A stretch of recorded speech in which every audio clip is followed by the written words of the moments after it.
Selamat datang di video materi belajar. Pada video kali ini kita akan membahas materi induksi elektromagnetik.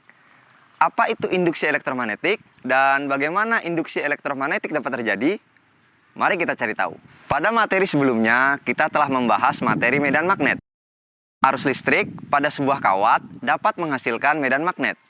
Bagaimana jika sebaliknya? Dapatkah medan magnet menghasilkan arus listrik? Hal ini yang membuat ilmuwan asal Inggris bernama Michael Faraday melakukan percobaan sederhana untuk membuktikan hal tersebut. Untuk percobaan Faraday kali ini, kita menggunakan alat yang pertama basic meter. Kita pakai ampere meternya untuk mendeteksi adanya arus. Kemudian kumparan, papan kit, magnet, dan 2 buah kabel. Langkah pertama, kita pasang kumparan pada papan kit. Kemudian kita hubungkan kumparan ini dengan ampere meter. Langkah pertama kita masukkan kutub utara ya, ini kutub utara north ke dalam kumparan. Kita lihat pergerakan jarum ampere meternya bagaimana. Saat kita masukkan ke dalam, jarum ampere meter bergerak ke kanan, tapi saat dia diam, jarum ampere meternya tidak bergerak, berarti tidak ada arus.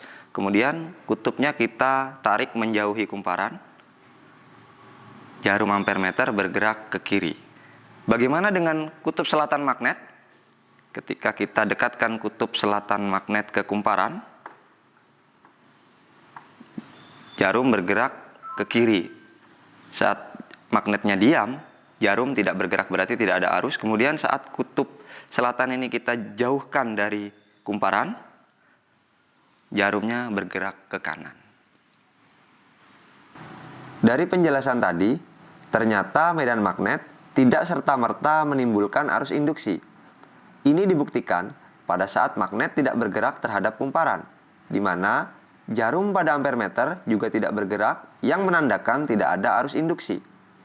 Hanya ketika magnet digerakkan terhadap kumparan, akan timbul arus induksi. Faraday menemukan bahwa flux magnetiklah yang menimbulkan arus induksi. Apa itu flux magnetik? Berikut penjelasannya. Apa itu flux magnetik? Misalkan kita mempunyai sebuah luasan berbentuk persegi.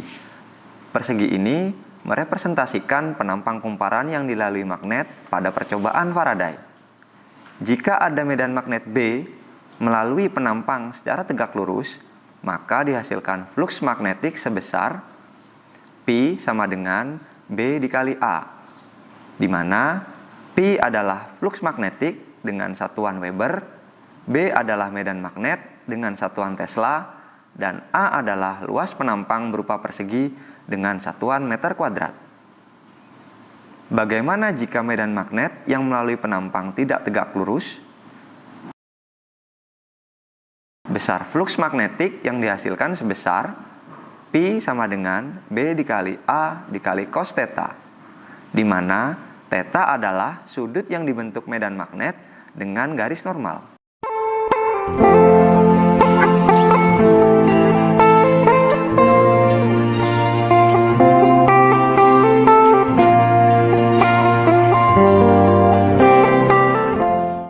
Dari penjelasan flux magnetik tadi, kita dapat menghubungkannya ke percobaan Faraday.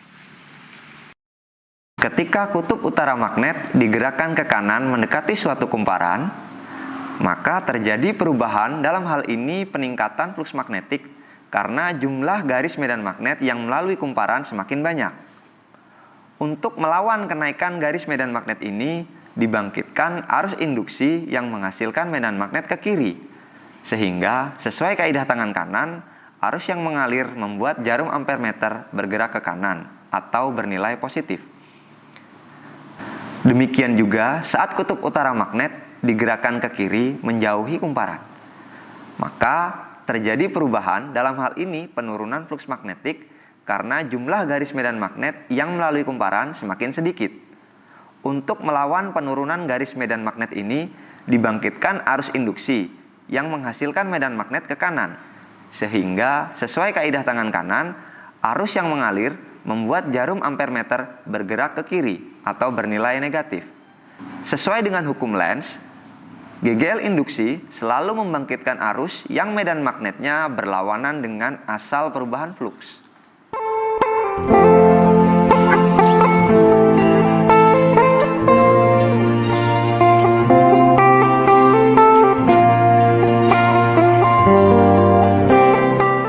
Penerapan induksi elektromagnetik digunakan pada alat seperti generator dan dinamo.